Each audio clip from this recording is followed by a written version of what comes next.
अजय, बीना और चेतन जो हैं वो पार्टनर हैं। अजय, बीना और चेतन पार्टनर हैं इन द रेशियो 3:3:2। उनकी पार्टनरशिप डीड के अकॉर्डिंग अजय और बीना को सैलरी मिलनी थी 2000 पर क्वार्टर, यानी कि 8000 पर ईयर। चेतन को कमीशन मिलना था 8000 पूरे साल का। उसके अलावा बीना को गारंटी दी गई थी ऑफ प्रॉफिट ₹50,000। ठीक है बच्चों, ये गारंटी दी किसने है बता नहीं रखा, तो समझ जाइएगा कि गारंटी फर्म के द्वारा दी गई थी। ठीक है, अब उन्होंने बताया कि जो प्रॉफिट हुआ था उनका फॉर द ईयर एंडिंग 31 मार्च 2015, यानी 2014-15 का जो प्रॉफिट था वो इन लोगों ने आपस में बांट लिया 2:1 में। और इन तीनों बातों का ध्यान नहीं रखा गया, ना ही उनकी सैलरी का ध्यान रखा गया ए और बी की, अजय और विनय के, और ना ही चेतन के कमीशन, सॉरी अजय और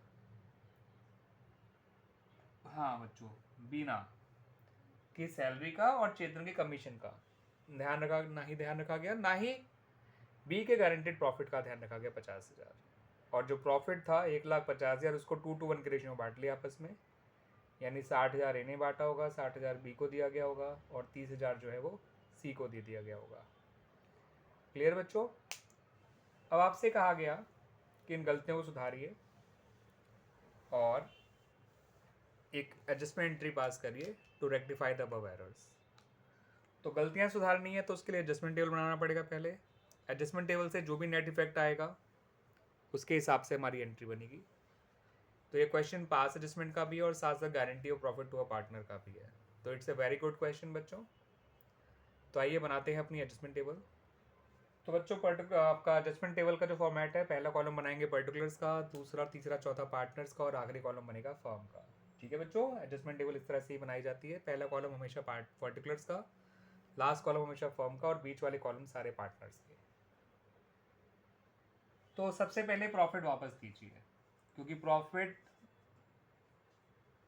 एक तो प्रॉफिट बिना सैलरी, बिना कमीशन और बिना गारंटी का ध्यान रखे बांटा गया है और बांटा भी गलत रेशो में गया है। तो उस प्रॉफिट को तो वापस लेना ही पड़ेगा आपको, और उसी रेशो में वापस लेंगे जिस रेशो में दिया गया था। तो 60,000 ए से वापस लीजिए, 60,000 बी से वापस लीजिए और 30,000 सी से वापस लीजिए। इन्हें डेबिट करेंगे तो फर्म को आपको क्रेडिट करना होगा।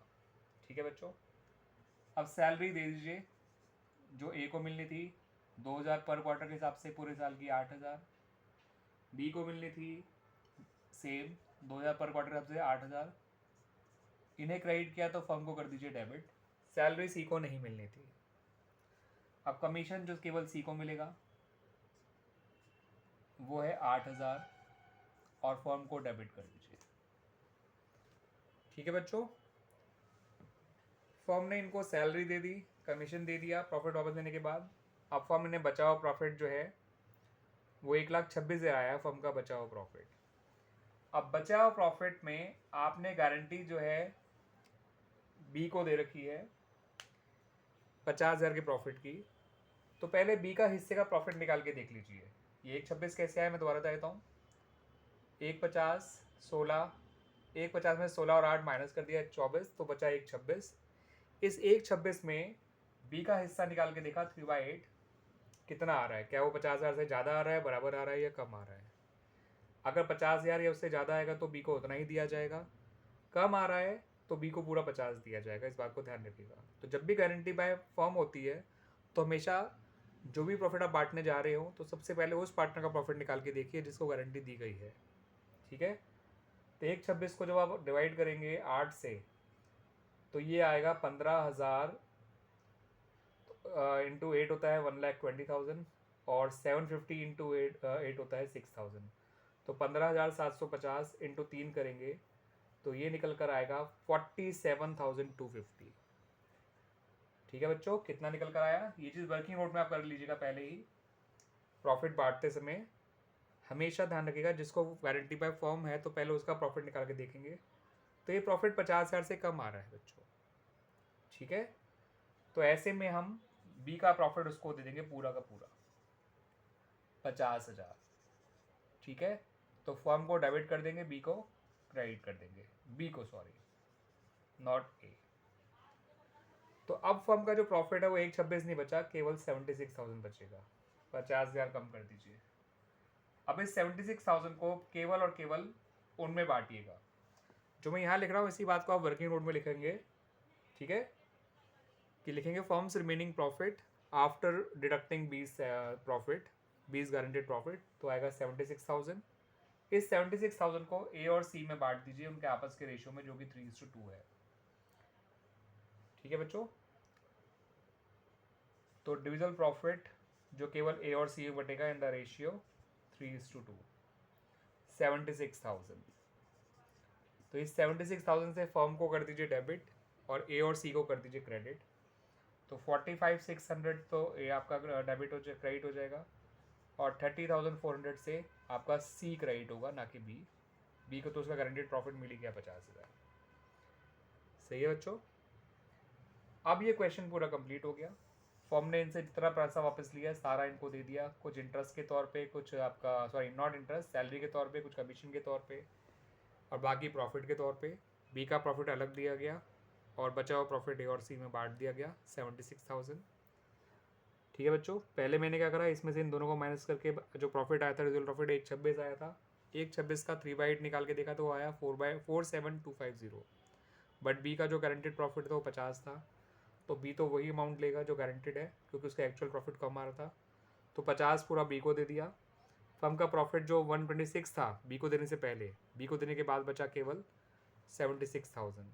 उस 76,000 को ए और सी में बांट दिया गया उनके आपस के रेशियो में, जो कि है 3:2। इस तरह से इनको मिला 45,600 और 30,400। ठीक है बच्चों, अब फर्म ने सारा इनको हिसाब किताब बराबर कर लिया, गारंटी का भी ध्यान रखते हुए। तो अब अल्टीमेटली हमें क्या करना होगा, नेट इफेक्ट निकाल के पता करना है कि कौन डेबिट होगा अल्टीमेटली और कौन क्रेडिट होगा। 45,600 और 8 होता है 53,600, और ये है आपका 60,000। तो इसका नेट इफेक्ट 6,400 डेबिट आ रहा है ए का। बी की बात करें तो 58 क्रेडिट है और 60 डेबिट है, तो बी अब भी 2,000 डेबिट ही आ रहा है। गारंटी के बावजूद बी फाइनली डेबिट ही हो रहा है, क्योंकि उसे पहले ही कुछ ज़्यादा ही प्रॉफिट दे दिया गया था 60,000। ठीक है, और अब उसका नेट अमाउंट जो उसे मिलना है केवल वो 58,000 था, तो उसका नेट इफेक्ट जो है वो 2,000 डेबिट आ गया। अंडरस्टूड है। सी हमारा क्रेडिट होगा। 30,000 प्लस 8 38,400 माइनस 30 करेंगे तो 8,400 से हमारा सी जो है वो क्रेडिट हो जाएगा। फर्म का नेट इफेक्ट तो आता ही आता है। ठीक है बच्चों, तो इस तरह से हमारा ये एडजस्टमेंट हो गया, नेट इफेक्ट निकाल लिया। इससे आपको समझ में आ ही रहा है साफ साफ कि कौन डेबिट होगा और कौन क्रेडिट होगा। Ajay's capital account debit 6,400, Vinay's capital account debit 2,000 to Chetan's capital account 8,400। ठीक है बच्चों, इतनी बात क्लियर हो गई। आइए मैं आपको वो जो ये वाली बात और ये वाली बात जो है उसको और थोड़ा ढंग से समझा देता हूँ कि कैसे कैसे आया। बच्चों, फर्म ने जो इनसे प्रॉफिट वापस लिया था वो 1,50,000 था। उसमें से 16,000 तो फर्म ने सैलरी का दे दिया था, 8,000 जो है वो कमीशन का दे दिया था। फर्म पे जो बचा प्रॉफिट 1,26,000 था जो उसे बांटना था। और क्योंकि यहाँ पे बी की जो गारंटी थी, यानी बिना की जो गारंटी थी वो फर्म के द्वारा दी गई थी, तो पहले हमने बिना का प्रॉफिट निकाल के देखा 3/8 से मल्टीप्लाई करके, वो आया 4,7,250। बट बिना का जो गारंटेड अमाउंट था वो 50 था, तो अंडरस्टूड है बिना इसको नहीं लेगा, 50 को लेगा।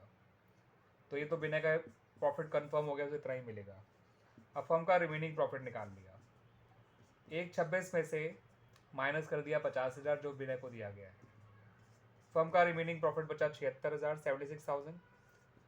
अब इनका ओल्ड रेशियो इस तरह से था 3:2, बिना को हटा दीजिए तो बचा हुआ प्रॉफिट तो केवल ए और सी में बंटना था, अजय और चेतन में।